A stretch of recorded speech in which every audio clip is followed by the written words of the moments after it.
Walaupun berasal dari keluarga petani miskin di desa terpencil, Badu berhasil lulus kuliah dari universitas ternama di Jakarta dan bekerja sebagai manajer di salah satu bank pemerintah. Konsep mobilitas sosial yang tepat untuk menggambarkan kasus ini adalah konsep mobilitas. Baik ya, sudah terbaca ini soal bahasanya ada di bab mobilitas sosial. Ini materi yang sudah kita pelajari di sosiologi kelas 11 ya. Mobilitas sosial sendiri ini adalah perpindahan status ya seseorang di tengah-tengah masyarakat, status seseorang. Kalau kita tengok ya, ini tipikal soal yang tekstual. Ini bisa kita ambil jawabannya dari pemahaman konsep yang ada di buku-buku teks. Lalu kemudian kita sesuaikan pilihannya dengan pilihan jawaban yang disediakan. Dalam hal ini, subbahasanya atau konsep materi yang kita ulas adalah bentuk-bentuk mobilitas sosial, ya, di mana bentuk-bentuk mobilitas sosial ini jika totalnya ada 4 ya. Totalnya ada 4. Yang pertama itu adalah mobilitas sosial vertikal, ya, yang kemudian ini bisa naik ya, mobilitasnya bisa naik jika nasibnya atau statusnya menjadi lebih baik atau statusnya menjadi lebih buruk, lebih jelek, maka mobilitas sosial vertikal turun. Lalu kemudian ada mobilitas sosial horizontal. Ini jika statusnya itu posisinya sama atau setara, maka ini ada juga mobilitas horizontal lateral atau geografis, hanya pindah tempat, atau struktural ya, berpindah ke keyakinan. Lalu kemudian ada mobilitas sosial intragenerasi yang menjadi bahasan kita di poin A, generasi. Dan kemudian yang keempat ada mobilitas sosial antar generasi, ya, poin kita C ya, generasi. Nah, maka kemudian poin E, antar individu, antar waktu dan juga lintas generasi tidak masuk dan hanya sekedar mengecoh saja. Maka pilihan kita antara A sama C ya. Untuk mobilitas sosial intragenerasi sendiri maksudnya apa? Bahwasanya mobilitas sosial atau perpindahan status seseorang ini terjadi di dalam generasi yang sama, di dalam generasi yang sama dalam hal ini misalnya dikasih contoh dalam generasi antara kakak dengan adik, artinya masih satu generasi yang sama atau satu orang yang sama, bisa juga seperti itu. Sedangkan kalau antar generasi ini terjadi di dalam generasi yang berbeda,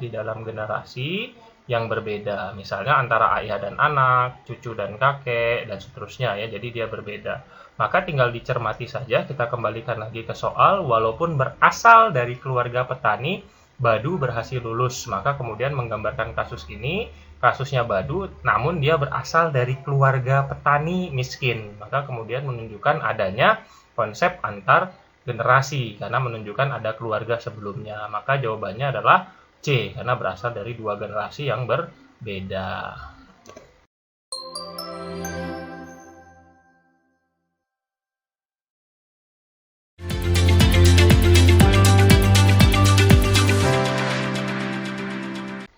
Berikut ini adalah tantangan dan ancaman yang muncul disebabkan oleh adanya keberagaman atau kemajemukan dalam masyarakat Indonesia, kecuali. Untuk materi di soal ini kita bisa coba masukkan materinya di masyarakat ya, materinya ada di bab masyarakat multikultural atau masyarakat majemuk atau masyarakat yang beragam ya di Indonesia. Kita pelajari bab ini ada di kelas 11 ya, di pelajaran sosiologi. Nah, jika dicermati, ini tipe soal logika, ini tipe soal yang lebih banyak mengandalkan penalaran, lebih banyak mengandalkan pengetahuan ya, artinya secara logika kita bisa coba jawab selama kita memahami soalnya. Jadi bukan tekstual, sehingga kita tidak bisa mendapatkan jawaban secara teksnya langsung di buku-buku teks ya. Ini adalah soal pemahaman.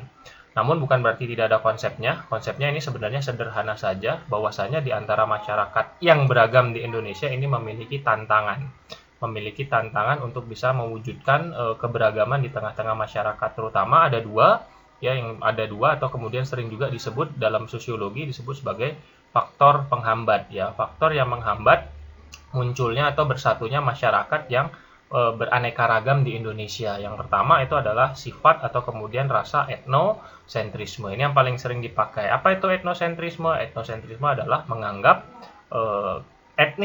menganggap etnisnya atau kebudayaannya lebih tinggi daripada etnis atau kebudayaan yang lain ya, lebih tinggi. Lalu kemudian yang kedua adanya pertentangan antar budaya, adanya pertentangan antar budaya, adanya konflik antar budaya yang disebabkan karena perbedaan terutama kepentingan. Ya, jadi dua ini adalah teori atau kemudian standar yang bisa kita dapatkan di buku-buku teks terkait dengan faktor penghambat atau tantangannya.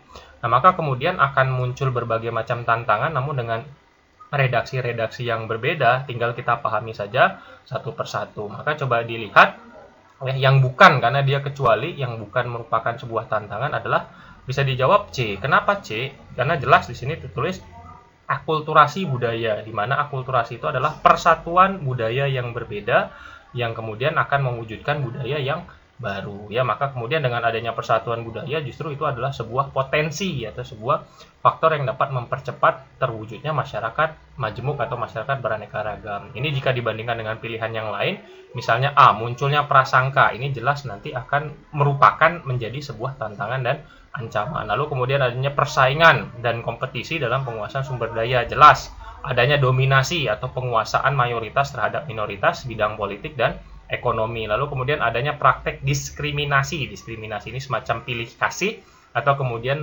memilih satu pihak lalu kemudian meminggirkan pihak yang lain dalam hubungan kelompok sosial yang berbeda, ini juga tidak. Maka kemudian jawaban kita jelas ya secara logika jika kita baca dengan teliti adalah C, akulturasi.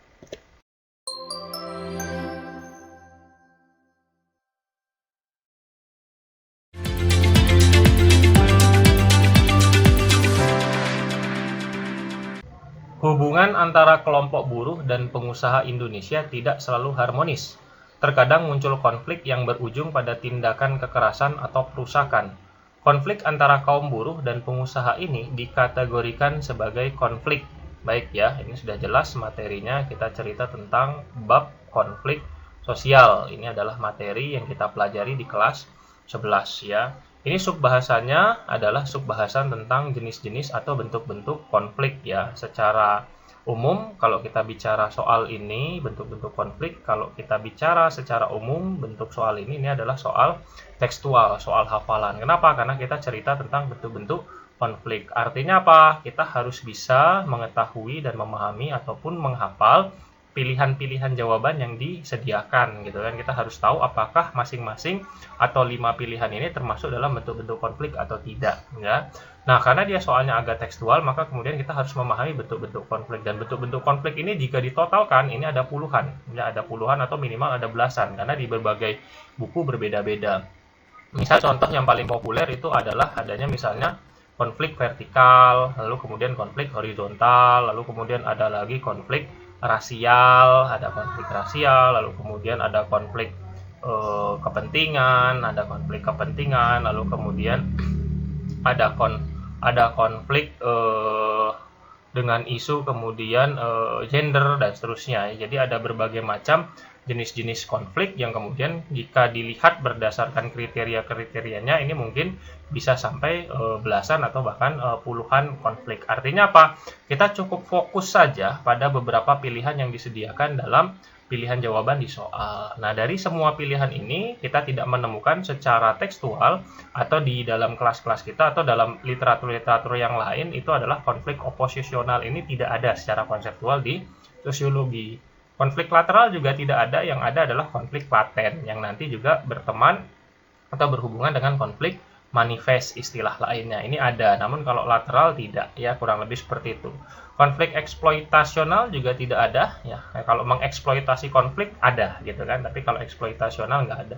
Maka karena C, D, dan E secara konseptual tidak kita kenal dalam bahasan konflik, maka kemudian pilihan kita tinggal konflik vertikal dan horizontal ya, dan ini memahaminya nggak rumit ya, karena konflik vertikal adalah konflik antar kelas yang berbeda statusnya ya, antar kelas yang berbeda, sedangkan kalau konflik horizontal ini adalah konflik antar kelas yang sama, maksudnya yang berbeda gimana? Jika statusnya berbeda satu sama lain atau berupa tingkatan, misalnya antara guru dengan siswa. Nah, sedangkan horizontal kelasnya bukan berbeda, mohon maaf, kelasnya sama, misalnya konflik antar siswa atau konflik antar guru, maka kemudian dia terkategori horizontal. Jadi melihat apakah kelasnya berbeda, bertingkat, atau kelasnya sama ya. Nah, di sini adalah kelompok buruh dan pengusaha. Maka jelas ya, konflik antara kelompok buruh dan pengusaha menandakan ada kelas yang berbeda, maka dari sini kita bisa jawab untuk jawaban kita di soal ini adalah A, vertikal.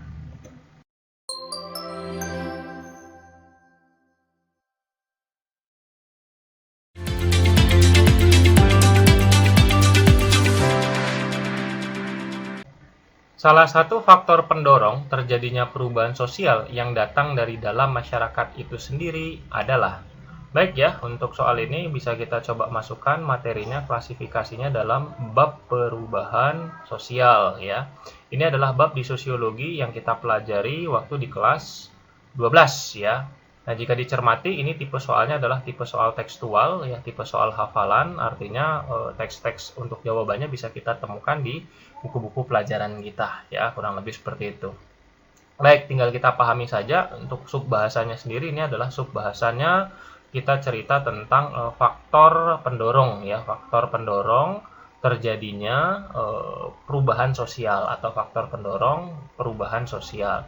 Baik, faktor pendorong perubahan sosial secara hafalan ini kalau di total ada 7 ya, totalnya ada 7 namun dibagi jadi 2. Ada faktor internal atau dari dalam dan faktor eksternal atau dari luar. Nah, sedangkan ini ditanya adalah dari dalam, maka kemudian ini adalah internal. Internal ada berapa? Internal totalnya ada 4, eksternal nanti totalnya ada 3. Yang pertama, internal apa? Yang pertama adalah adanya dinamika penduduk. Berupa apa? Berupa pertambahan atau pengurangan jumlah penduduk ya. Yang kedua, adanya inovasi atau adanya penemuan baru. Yang ketiga adalah adanya konflik di tengah-tengah masyarakat atau adanya pertentangan di tengah-tengah masyarakat. Dan yang keempat adanya perpecahan atau berupa revolusi, adanya perubahan yang cepat di tengah-tengah masyarakat ya. Dalam hal ini pemberontakan itu juga termasuk dalam faktor internal terjadinya perubahan sosial. Nah, maka kemudian jika kita pilih di antara 1, 2, 3, 4 ini jelas ada jawabannya di soal kita, yaitu jawabannya B, adanya konflik di dalam masyarakat, karena sekali lagi pertanyaannya adalah dari dalam ya. Nah, sedangkan sisanya ini bisa kita masukkan ke eksternal, kecuali segregasi keluarga ini tidak bisa kita masukkan baik di internal ataupun eksternal. Yang eksternal apa? Yang pertama itu adalah adanya perubahan alam, baik dalam bentuk bencana alam atau perubahan alam yang lain. Maka perubahan iklim dan perubahan lingkungan alam masuk dalam perubahan alam ya, termasuk juga bencana di dalamnya. 2, adanya peperangan.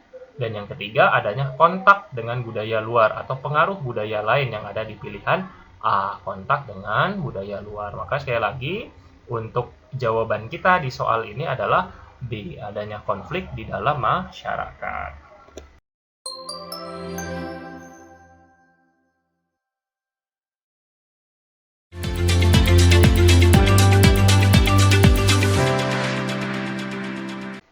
Upaya mengatasi atau menanggulangi anak jalanan tidak mudah dilakukan.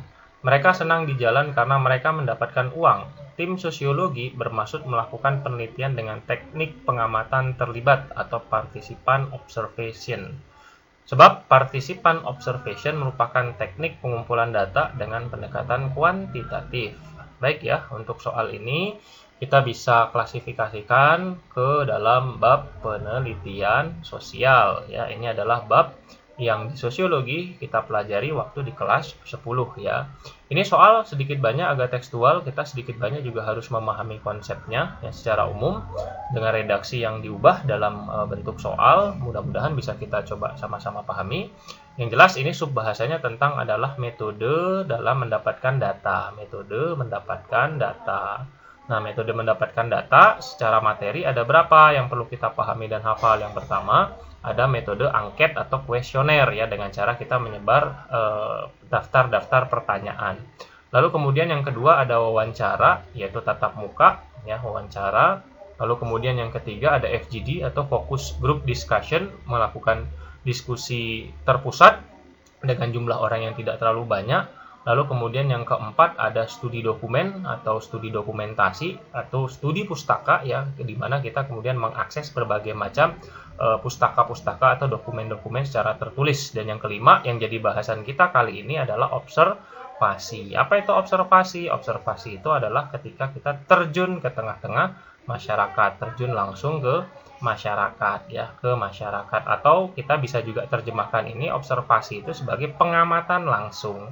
Walaupun pengamatan langsung atau observasi ini bisa juga dibagi menjadi partisipatoris ya, yang jadi bahasan kita partisipatoris, ikut berpartisipasi langsung, atau non partisipatoris atau tidak ikut berpartisipasi langsung, bisa diwakilkan patoris. Nah, yang jadi bahasan kita adalah partisipatoris. Maka kemudian pernyataan yang di atas ini menjadi betul. Kenapa menjadi betul?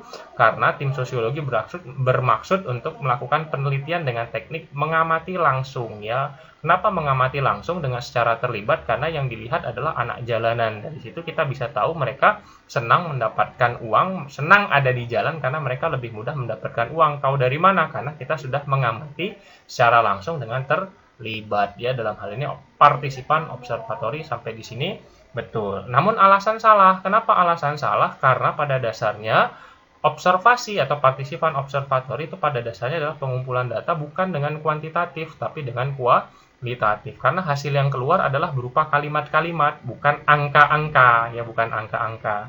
Nah, maka kemudian di antara 5 metode mendapatkan data yang cenderung dalam format atau dalam bentuk kuantitatif atau angka itu adalah dalam bentuk angket. Angketlah yang kemudian bisa mendapatkan data secara kuantitatif atau datanya bisa dikuantitatifkan ya, ketimbang dengan metode-metode lain yang cenderung lebih ke arah kualitatif ya, yang lebih mengandalkan data-data berupa kalimat atau kata-kata dan hal-hal yang intinya adalah non statistik atau non angka. Kurang lebih seperti itu. Jadi sekali lagi untuk soal kita ini karena pernyataan betul namun alasan salah, maka bisa kita jawab. Untuk jawaban kita di soal ini adalah C.